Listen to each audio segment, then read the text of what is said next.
So to see him go down the way he did last night, to see that the way that ankle turned underneath, when you watched him limp off the court, were you as surprised as I was?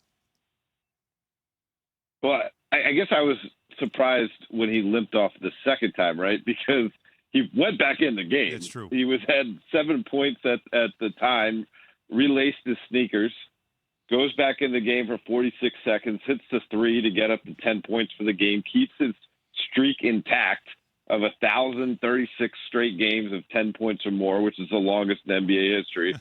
And now we go into the void, and the team is terming it as an indefinite amount of time that he's going to miss. But the feeling, around the team when we text with sources is that it's going to be a several-week period here, and it's a tenuous time for the Lakers because in those several weeks with this compacted schedule because of COVID-19, you're talking about him missing, anywhere, say 10 to 15 games, maybe at a minimum. And that could really impact where the Lakers are in the standings because as is right now, they're 0-3 on the season without LeBron if you include that Atlanta game on Saturday. Dave, I may mention before you came on, February 14th is when AD had his injury. That's been a month plus. What have you been hearing about his status and when he can return as well? He's going to be reevaluated this upcoming Friday by Laker team doctors. And at that point, even if they clear him, it's not like he would return like the next game that they have Sunday against Orlando Magic.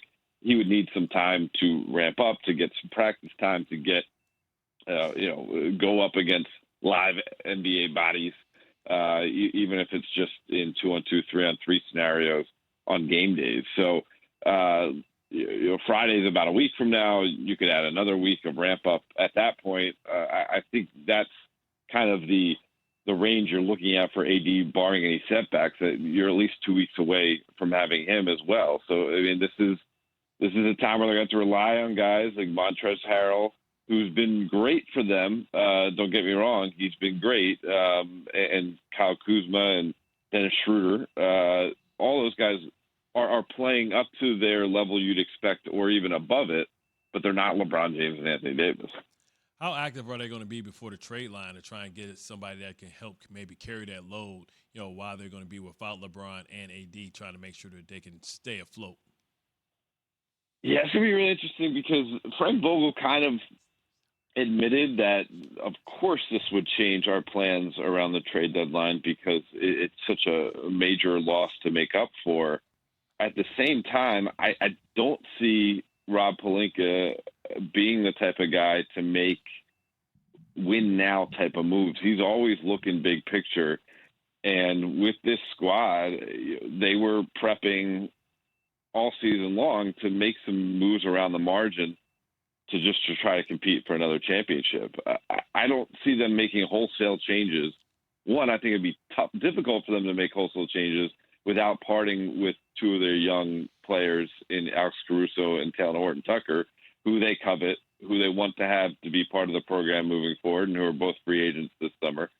And two, when this team has been healthy, and they've had their fair share of bad luck this year, but when they've been healthy, they've been one of the best teams in the league. And you kind of, at this point, kind of got to grip tight, hope you can upgrade without tearing things down, and hope you have luck on your side where you can have a 15, 20-game ramp-up before the playoffs and then go try to defend your title. Dave, what have you been hearing around the franchise as it relates to Andre Drummond? Because I feel like once he becomes on the market as a potential guy to get, seeing how they're bigs and the way that Frank Vogel likes to play defense, utilizing those bigs and utilizing that sides to dominate you on the boards, could it be an additive piece that could help this team get to where they need to be? Yeah, Jay, I mean, Drummond is a piece that they'd really like to add. Obviously, add in a buyout type of scenario. The Cleveland Cavaliers have been adamant that they want to find a trade partner for Andre Drummond.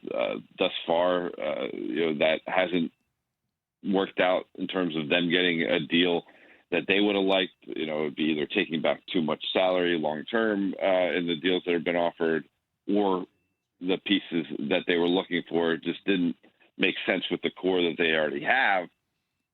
That said, even if Andre Drummond is bought out, he's going to have suitors around the league. And I don't know if the Lakers have a sense that Drummond would pick them over, say, Brooklyn, where, you know, he was teammates with Blake Griffin in Detroit.